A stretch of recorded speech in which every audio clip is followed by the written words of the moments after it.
Hey guys, what's up? Welcome to another episode of Popcorn Culture. I'm Khai. I'm Zat. Zat, let's not even pretend. It's the big one this week. It's the big one. Let's not even pretend. It's on my shirt. It's on your shirt. It's on the table right now. This is it, ladies and gentlemen. This is the episode where we talk about Star Wars. It's the world's biggest franchise. Yep. Well, until the MCU beat it. Yeah. It was the world's biggest franchise. In a way, it's the most influential franchise of all time. So one of the longest running franchises. And it's the most storied franchise ever. Yep. Just because of the history of how it began and where it is now. It's a pop culture phenomenon. It is a pop culture phenomenon.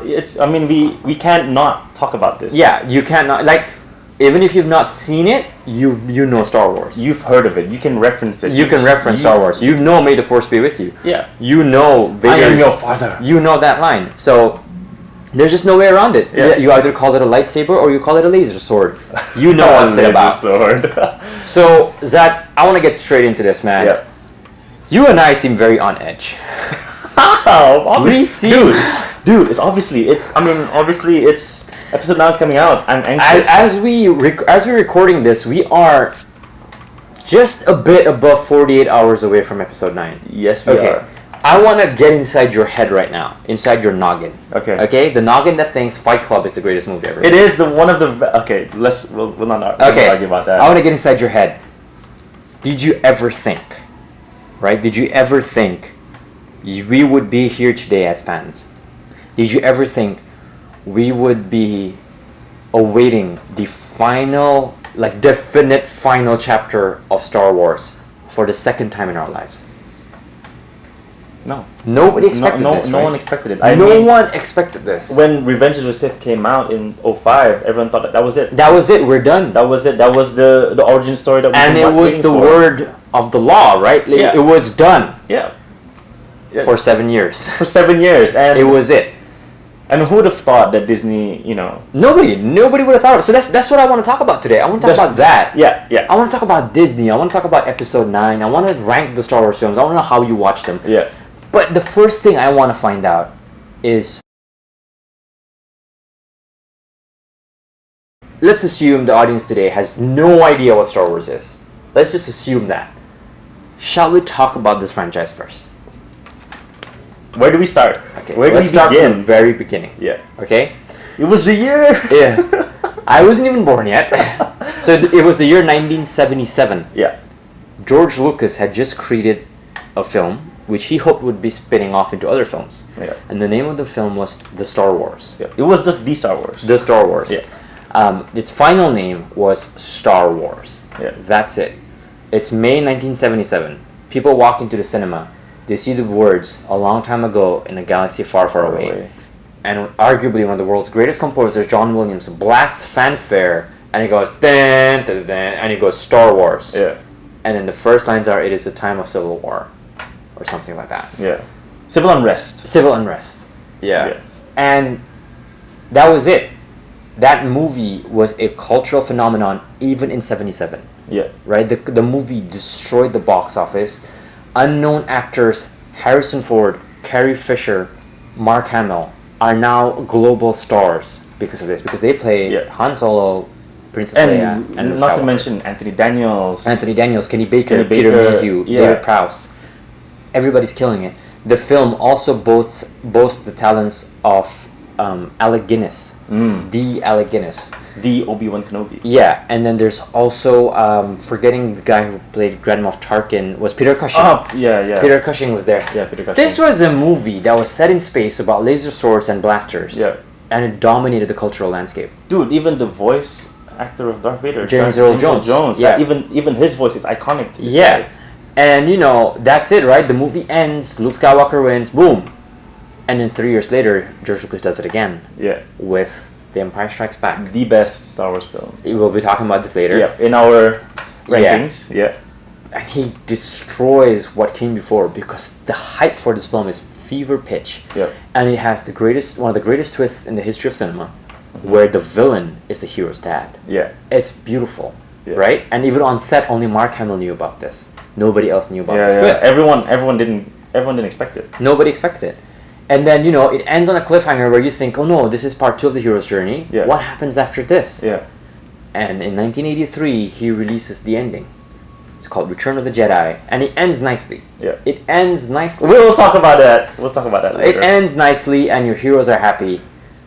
But this creates the question that has pegged Star Wars from the day it was made. Yeah. Which is when the fan goes, I want to know more.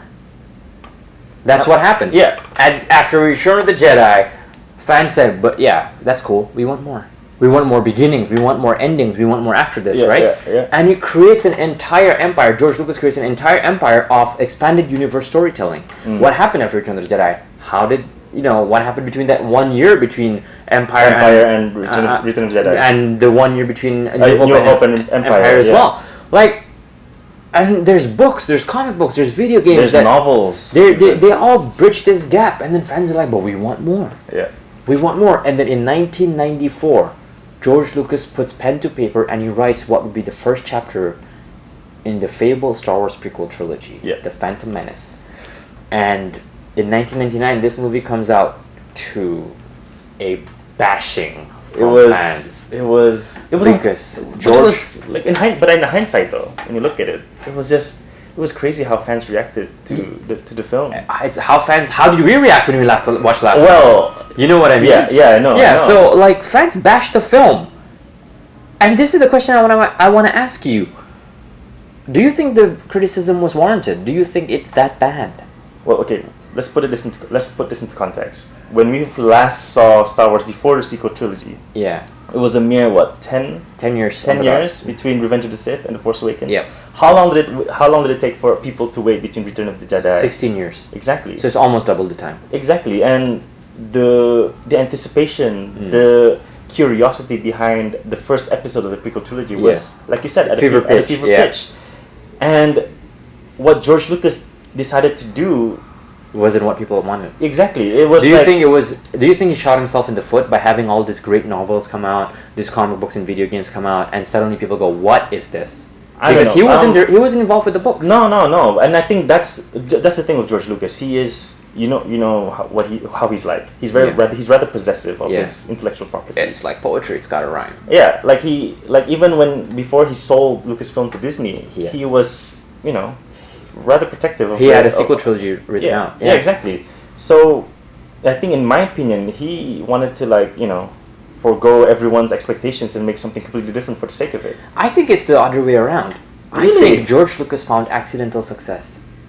He may say he had it mapped out. He can be like, he did not have it mapped out. Because if you've seen the original trilogy, because Luke and Leia were not sisters in that first film. Sister siblings in that first film. They weren't even sisters in the second film. No, they weren't even siblings in the second. Why the hell did they kiss? Yeah, So I feel like this guy found accidental success. Yeah. And then he found himself in an era, the 90s, which is very different from. It was grunge. It was different. Yeah. There was computer imagery now, and he said, man, I guess I should just go back to the beginning and write what I wanted to write about, which is a movie for kids.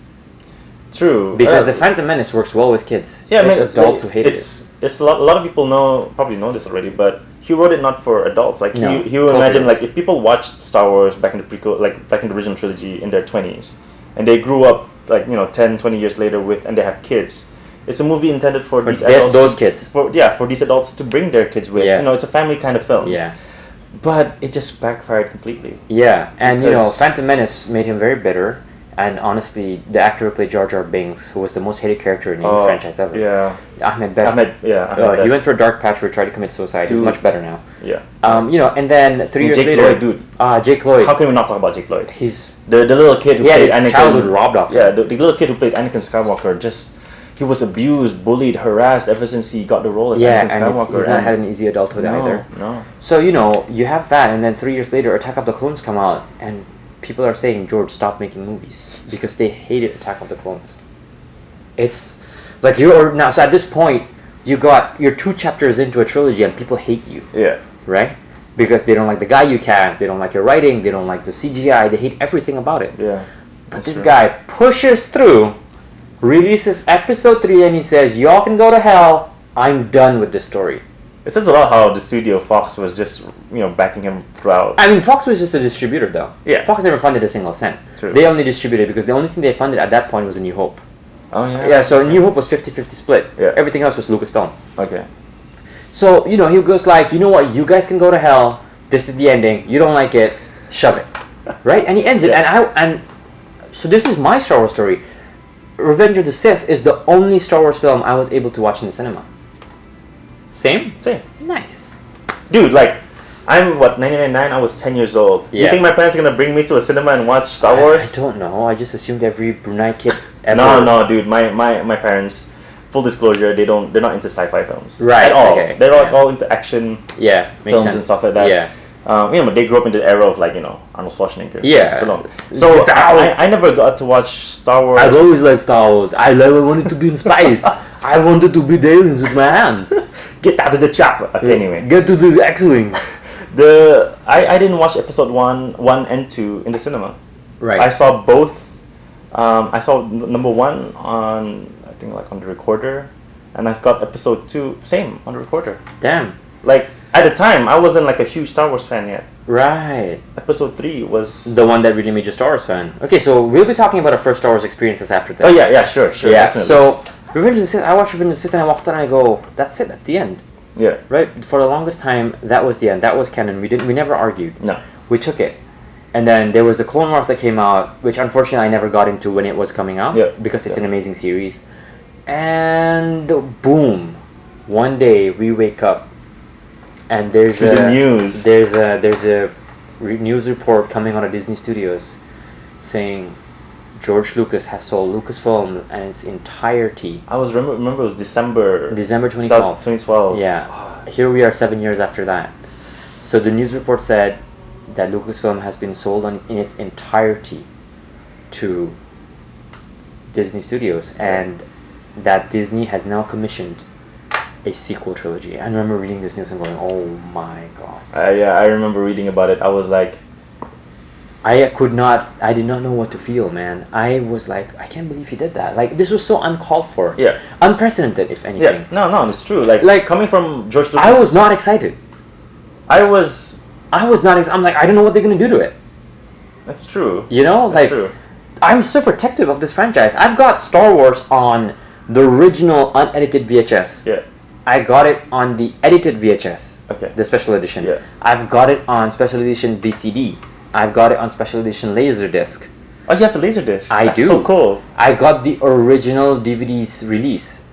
The 1, 2, 3, 4, 5, and 6. I've got the Blu-ray releases. The Saga collection. Yeah. I have Star Wars in every format. So for me to wake up one morning and hear, ladies and gentlemen, there's going to be 7, 8, 9, I go, oh my god, I don't want that.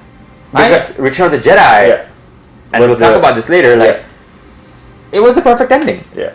It was different for me. Were you excited? I was like, finally, they're doing something with it. Are you sure? Yeah, because like, again, this is probably my bitterness at the time thinking about the prequel trilogies. Right. But I've always liked the prequels. With Return of the Jedi, yes, it's the ending, but it wasn't the last film chronologically that came out. No, it's not. So to finish with Revenge of the Sith, I thought that this deserved something. This deserved more. A continuation of some sorts. It could have been like a continuation. It could have been like between the prequels and the original trilogies. It could have been after the original trilogies. It could be anything within the universe. But I was like, yes, I want to know what they're gonna do with it. Right. Yeah, I wasn't excited. I was just like eager to know. Yeah. You know, like obviously I was nervous. Like, yeah. Okay, George Lucas is not on board. There are plus and minuses to this. Yeah. 1, he's not on board. Yeah. 2, he's not on board. Yeah. So you know what I mean, right? Yeah. So, I was always a bit like, I do hope he's on board because it's his baby after all. Yeah, but you know, after the prequel trilogy track, I think there it is. Like I like them. Yeah, that's the thing. Yeah. But for me at the time when I was watching, like when you've seen the original trilogy and then you watch the prequel trilogies in its entirety, you're thinking like, really, George? Yeah. But so like this. So when they announced that they were gonna do the sequel trilogies, I was like, yes, give me more. I want a definitive ending. Right, but you see, my concern was they never announced who would be coming back. No. That's the thing. For like 6 months. Yeah. At least we didn't even have a director. No. There were all these rumors that Zac Efron was gonna play a young Luke Skywalker. There was all these rumors, and I was so worried. I'm so protective. The rumor mill was crazy. I'm so protective of this character right here. I'm so protective of him that when they said like they may recast, I'm like, no, Don't do that. And we have to address some elephants in the room. Is that after this original Star Wars trilogy ended, Harrison Ford became an A-list superstar. Yeah. But Mark Hamill and Carrie Fisher didn't enjoy the same level of success. No, they had their own, levels of success in smaller categories. Yeah. Carrie Fisher became a renowned writer. Yeah. Mark Hamill became the voice voice of Joker. For amazing voice. Batman and So they were not, like, unfortunately, what Hollywood wanted them to look like. Yeah. So it's very unfortunate that we live in an era and age where, the industry has certain standards for things. Yeah. And I was so nervous, man. I was so nervous. I just went, oh, man, they better bring back Luke, Leia, and Han. Like, they have to bring these guys back. Yeah. And 6 months later, I remember Star Trek Into Darkness just premiered today. And the next day, it goes, there's a press release on the Luke Star Wars page. It says, ladies and gentlemen, Star Wars Episode 7 has a director. And the picture is J.J. Abrams. And I lose my mind. And it was a Friday. Yeah, I remember watching Star Trek Into Darkness when it premiered. Yeah. Because, I enjoyed the first Star Trek of the Kelvin timeline. And when they announced that Abrams was jumping from Star Trek to Star Wars, I was like, if there was one person who was the perfect choice, who could reboot this whole franchise. Yeah. I mean, like, the impact he had for the Star Trek film that he did in 2009. Yeah. It was a global blockbuster. It made everyone love Star Trek all over again. I hated Star Trek, and I walked in and walked out, and I was like, I love Star Trek. Dude, now. I enjoyed the movie so much. I watched it twice back to back in the cinema. Makes sense. And now I was thinking, like, if he could do that for Star Trek, what can he do? What can he do wrong with Star Wars? And they announced J.J. Abrams, and that's it. It went into overdrive. Yeah. In the next few months, there was that picture of the cast. Oh yeah, they were just sitting in a. And that my heart soared when I saw that picture. It says, "Ladies and gentlemen, please meet the cast of Star Wars Episode 7." Yeah. It introduced Daisy Ridley. Adam Driver. Daisy Ridley. Adam Driver, John Boyega, Oscar Isaac. I remember Oscar Isaac was the only person I knew, and I've seen John Boyega in Attack the Block. I didn't know any of them. Oh, really? Yeah, I didn't know any of them. You've never seen Oscar Isaac? No, I didn't know he was the guy from Drive. I love Drive. Oh, but eventually I put it together. Oh, okay. Yeah, okay, he's from Drive. And then they had Adam Driver, like I said, and like new cast, and then also returning Carrie Fisher, Harrison Ford, Mark Hamill, Anthony Daniels, Peter Mayhew. I just went, this is it. This is the Episode 7 that I want. Yeah. It's boom, man. And then the time flew so fast. Yeah, they went into production straight away. And then there were these pictures coming out, and there was clips of Finn with the saber, and the next 2 years were a blur. And coming on to 2015, I remember going, I can't believe Star Wars is conquering the world again. Yeah. It was on cereal boxes, it was at Toys R Us, it was everywhere, it was on drinks, it was on water. Yeah. It was everywhere. And I was one of those guys who looked at all the marketing around Finn, and I knew that's not the Jedi of the trilogy. No. It's not him. No. Because there was something about Daisy Ridley's Rey in the classic white garb slash brown. Yeah. It was dirty white. Yeah, dirty white. That I just went, she's the star. Yeah. Right? She's the star. Like, you just knew she's the star. And I think it all crescendoed for me, because when the first teaser came out with Finn in the desert, it's not about, I know Finn suffered a lot of backlash because of his ethnicity. I didn't care. No. My problem was that a stormtrooper took his helmet off. Oh. I had a problem with that. Okay, I was like, what, a stormtrooper without a helmet? Yeah. That's never happened. Yeah. That's never happened before in the And Star then Wars you had franchise. like the whole, there's been an awakening. Yeah. Have you felt it? That line, and then like Star Wars The Force Awakens. I wasn't as hot to it. I was a bit like, oh, it's not bad. No, I felt the same. I don't know what to think of it yet. Yeah. I'd like to see more. Like it was the trailer, the first official trailer that came out. Yeah. That's when I got hyped. And we're gonna show you a clip from the trailer just in a bit.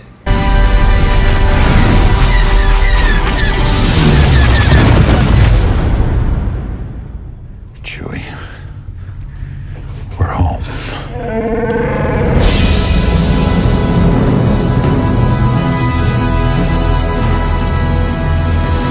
So that was a clip from the trailer. It's that clip. Yeah. Han and Chewie on the Falcon. That's what sold me. That's what told me. I mean, I'm not saying that I have anything against the main three cast, the three main cast, but No, absolutely not. it's again seeing Han and Yes, Chewie back on on the board Falcon. Oh on the my Falcon, God. it was just like that to me. trailer debuted at Star Wars Celebration Anaheim 2015. Yes.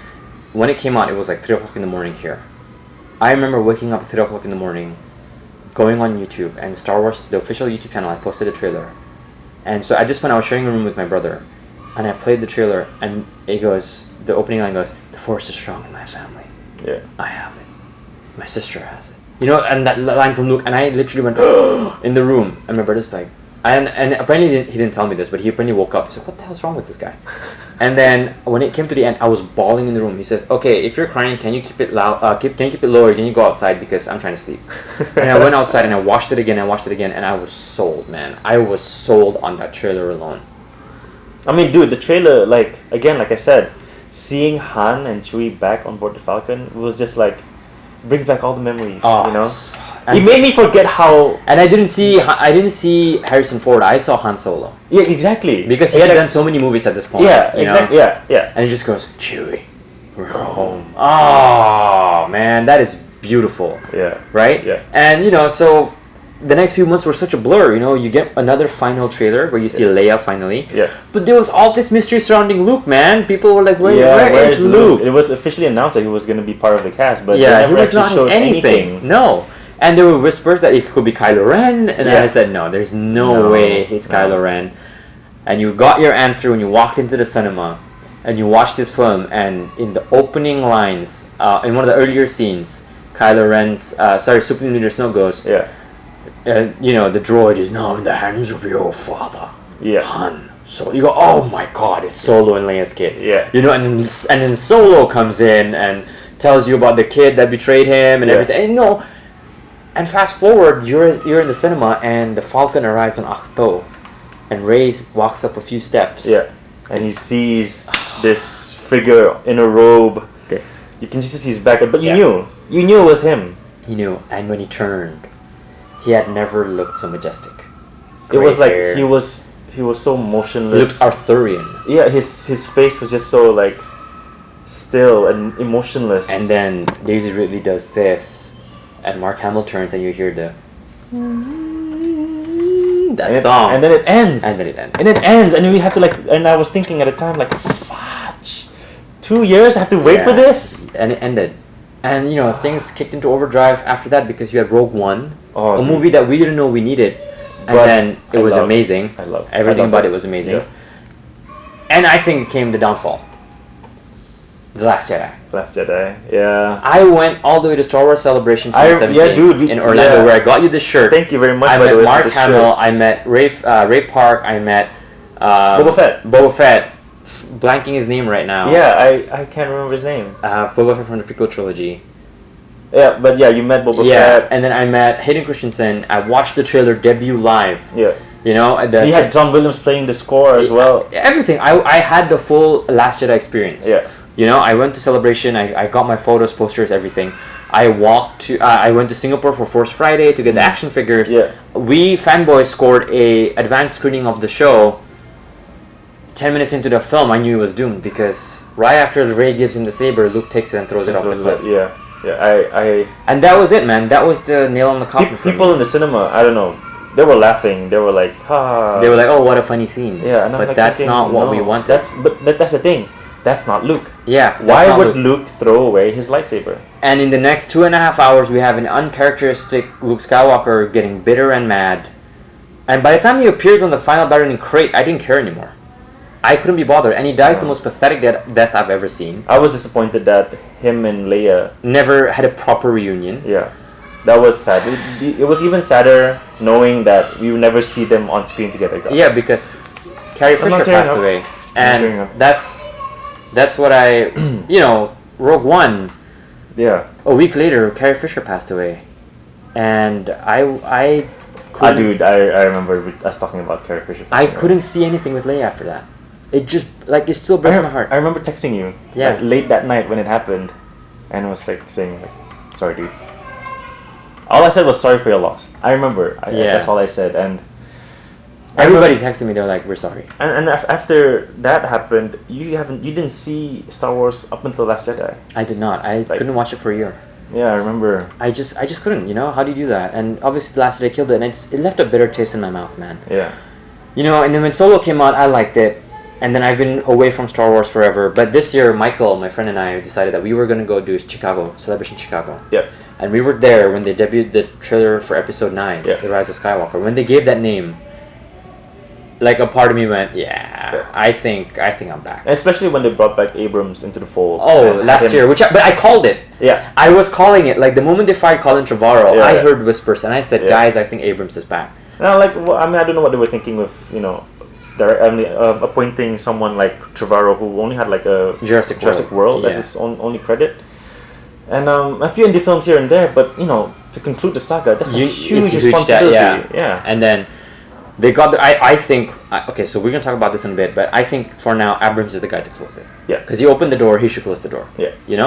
So that's the history and our experience with Star Wars in, I would want to say a nutshell, but it's not a nutshell, it's a few nutshells. But I want to quickly ask, what was your first Star Wars experience? That's I remember this vividly. Well, not vividly, but in a sort of a vivid blur. Yeah. I was still a kid, like a really, really, I probably wasn't even 5.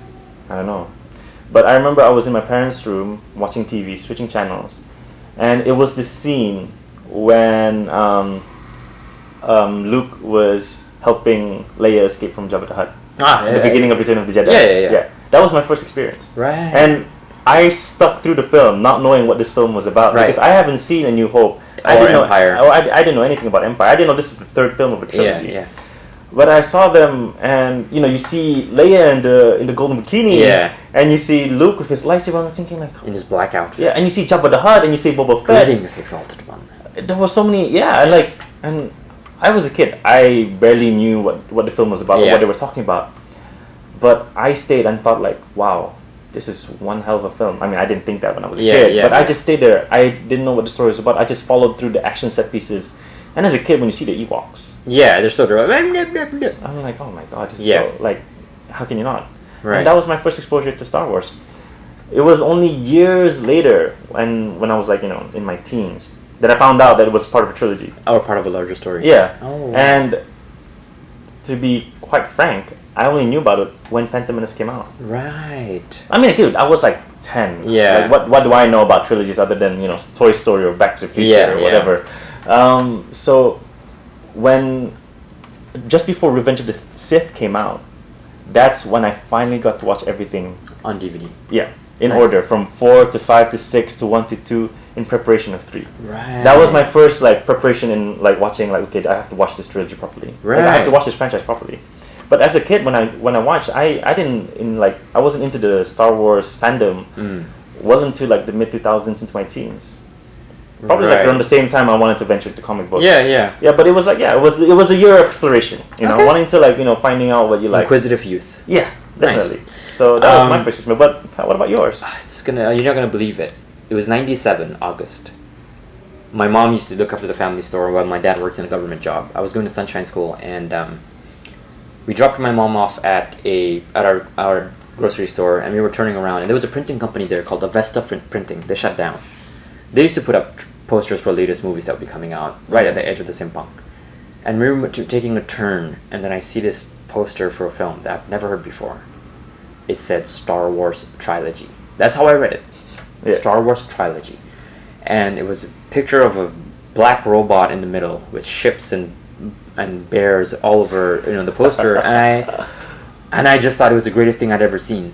And I turned to my dad, and Dad, what's Star Wars? He goes, it's this really stupid thing about monkeys in space. And I go to school, and it was in my head, it captured me, and I kept asking do you guys know what Star Wars is? And they go, so apparently it's an old film, but it's new again. Nobody knew what was going on. Nobody in my year knew what was going on. And I kept looking for in the boxes of the newspaper for it to ever play in the cinema. This is pre-internet. This is pre-internet. Yeah. I had no idea what it was. And then one day I turn the pages and I see Pizza Hut has an advert for if you buy a pizza, you get a Star Wars character and a drink topper. Yeah. And there was a character called Darth Vader. And I was like, this is the black robot from Star Wars. Yeah. It's Darth Vader. And I tell my dad, I want pizza. He goes, yeah, I'm kind of hungry. So he orders pizza, and I'm waiting on my Darth Vader cup. Yeah. Right? The guy knocks on the door, and I go, Star Wars cup. And he goes, oh, tunggu lai, he says. My dad pays the bill, and I get this Star Wars cup of Darth Vader, and it's got a bottom. And it's my favorite toy ever, right? I have no idea what Star Wars is at this point. I bring it to school. People are like, I feel like I've seen this guy in the film. Oh, I feel like nobody knows what it's about. Yeah. I go to S-Mart in Baribi, right? Yeah. I'm hanging out there, and I see a Star Wars trilogy sticker book. I'm like, what is this franchise? Why is it everywhere? Yeah. And then I get the sticker. I cry my eyes out. My dad gets me a sticker book for like $8. I get some stickers, and I read names like Luke Skywalker, Bib Fortuna, Jabba the Hutt. I'm reading all these names, and I'm like, this is so beautiful. What is this thing? Yeah. Right? And then a week later, I'm watching RTM2. We're watching like a kids program, and then at 9 o'clock they say, coming up next, Star Wars. I'm like, it's a movie. Star Wars is a movie, and I had no idea. Yeah. My dad just said it's a program. Yeah. I watch, so I'm sitting there, and I'm like, okay, I want to watch this. And then it goes, a long time ago in a galaxy far, far away.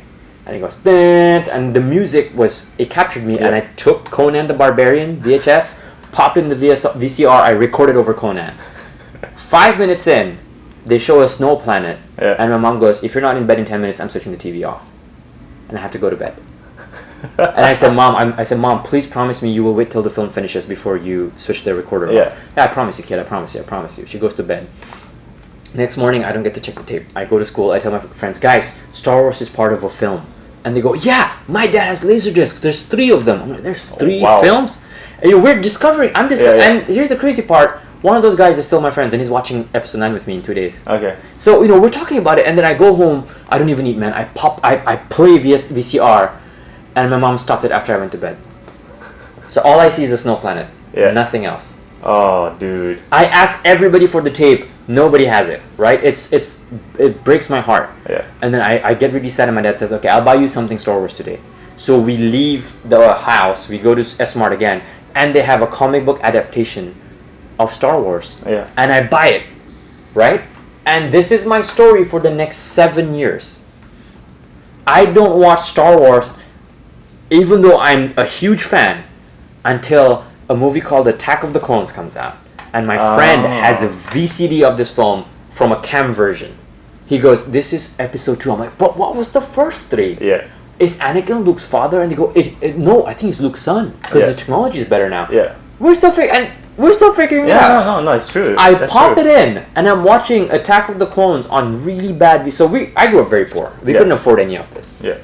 And I'm watching Attack of the Clones and going, I don't know what's going on, but I love it, right? And then I see Obi-Wan. I'm like, this must be set before.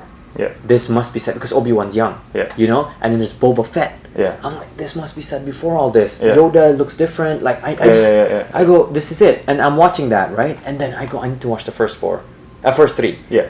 And I shit you not, is that I spent the next 6 months begging my friends if any of them has a VCD version of the first few films. Yeah. None of them have it. They say I have it on DVD, and I used to go to Chonghok in Bandar because they had the fake DVDs at that point. Because the official DVD came out 2 years later. Yeah. And I used to ask the auntie every few days, do you think this will work on a VCD? Do you think this will work on a VCD? I really wanted to watch it. Yeah. And then Helmi, my friend, tells me in school after my PSR, he says, I found your Star Wars film in Miri. It's a VCD. Yeah. You owe me $5. So I starved for 5 days, gave him $5, went home and watched The Empire Strikes Back. The movie you could have watched had your mom recorded So it. I was a Star Wars fanatic for 5 years before I watched the films.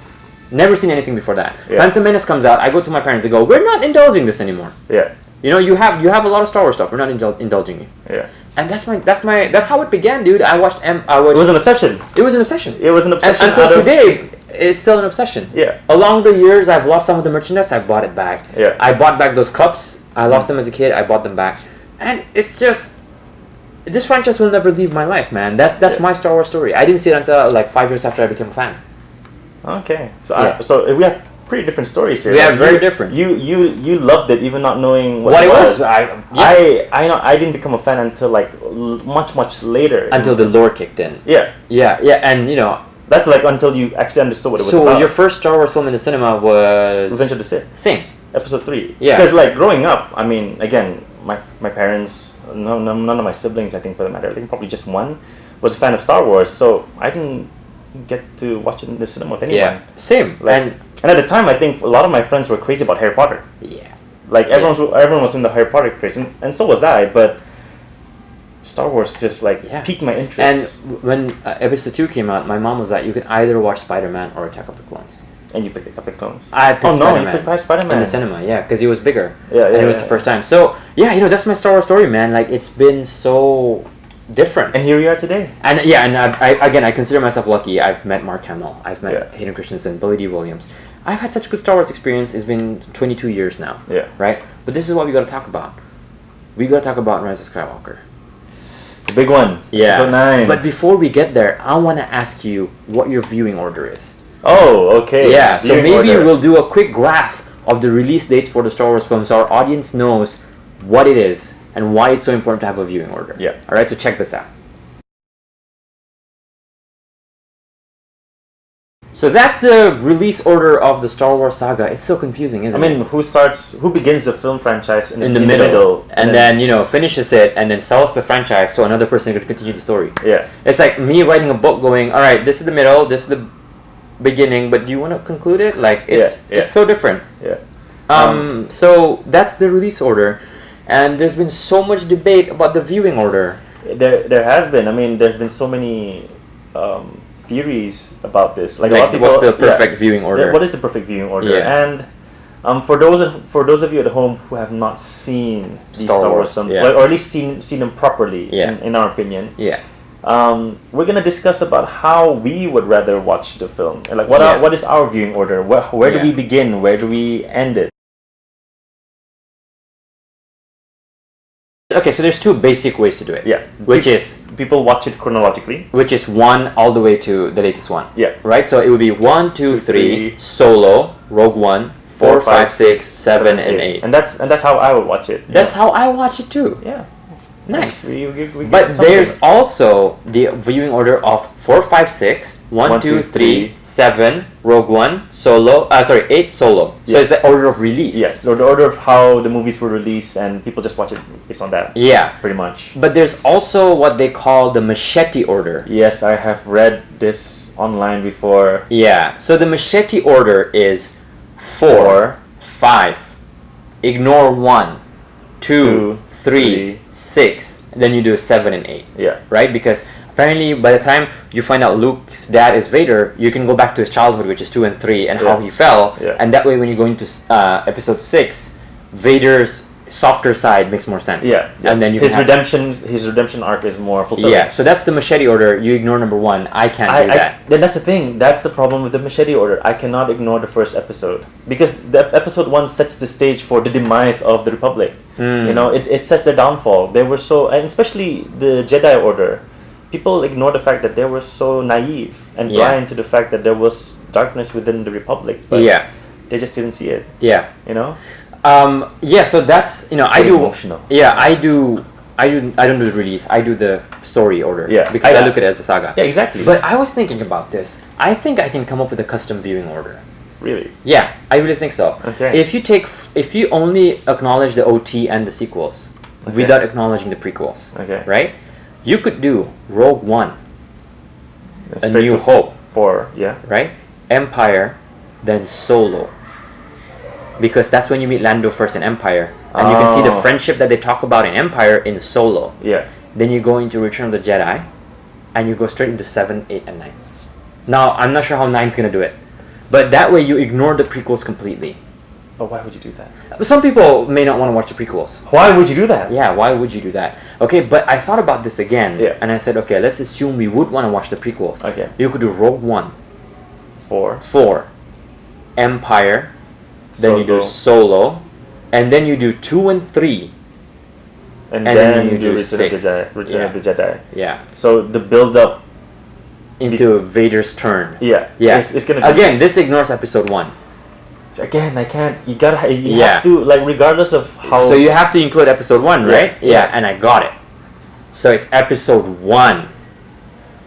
And then Rogue One, New Hope, Empire, Solo, 2 and 3, 2 and 3. and then Return Or of you the could do 2 and 3 and solo, whatever floats your boat. Yeah. Right? You could do Empire, you could do 2, 3 solo, Yeah. then you do 6, because that way you leave the Old Republic at a grand celebration, and the next chapter you see everything's gone, and you find out what happens after that, how it went there. It's a bit jarring though. Yeah, it's very jarring. Yeah, and I mean this is an okay viewing order, provided that you've already seen these Star Wars All of these films, and you have an idea of where it's heading. Yeah. Just to have a different experience out of Yeah, it. absolutely. Yeah, but watching Phantom Menace and then Rogue One, It's huge gap. it's a huge gap. Like It is. if George Lucas decided to release these films like in this way, Yeah. people are gonna be like, "What happened here?" Yeah. You know.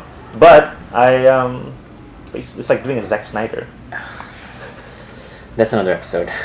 Yeah, so that's I was thinking, but I think for me, simply the best way to do it is to watch 1 to 9.